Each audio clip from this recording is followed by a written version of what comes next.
Seorang residivis yang baru keluar dari lapas Kerobokan kembali diringkus petugas unit reskrim Polsek Abian Semal karena mengedarkan belasan paket sabu-sabu.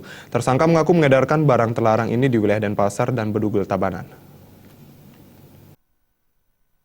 Petugas reskrim Polsek Abian Semal di bawah komando Kanit Reskrim Ibtu Iktut Ledang berhasil meringkus Bayu Susanto asal Jember, Jawa Timur. Tersangka yang tinggal di wilayah Banjar Latusari, Desa Abian Semal, kedapatan memiliki 13 paket sabu-sabu yang disembunyikan pada belakang sebuah warung di Jalan Glogor Carik, Pemogan, Denpasar. Menurut Kapolsek Abian Semal, Kompol Ana Agung Madeo Kekusuma, saat itu jajarannya mendapat informasi bahwa tersangka baru keluar dari lapas dan mengedarkan sabu-sabu. Unit reskrim langsung melakukan penyelidikan dan menemukan tersangka di daerah Pemogan dalam kondisi di bawah pengaruh narkoba.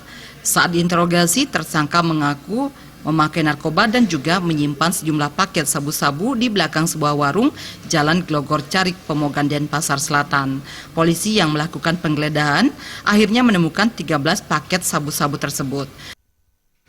Tersangka setelah diinterogasi dilaksanakan pemeriksaan kepada tersangka mengaku bahwa pada tanggal 4 September 2016 tersangka melakukan pengedaran narkoba di wilayah Bedugul, dan sisanya pada tanggal 5 September 2016 sisanya 13 paket sabu-sabu ditaruh di daerah Glogor Carik.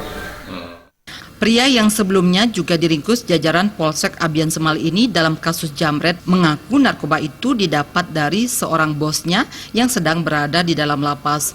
Tugas tersangka hanya menempel sabu-sabu pada tempat tertentu berdasarkan perintah bosnya. Beberapa paket telah diedarkan di wilayah Denpasar dan Bedugul Tabanan.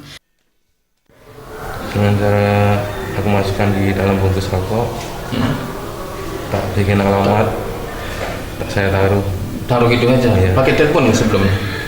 Kamu telepon orangnya? Iya. Bosnya itu aja yang pakai telepon. Oh, kan bosnya aja yang telepon? Iya. Kamu tidak telepon dia? Enggak. 13 paket sabu-sabu, sebuah HP, buku rekening, kartu ATM, dan uang tunai sejumlah 512.000 disita sebagai barang bukti. Kini tersangka Bayu Susanto kembali mendekam di balik terali besi. Raiswantara dan Saputra, Bali TV.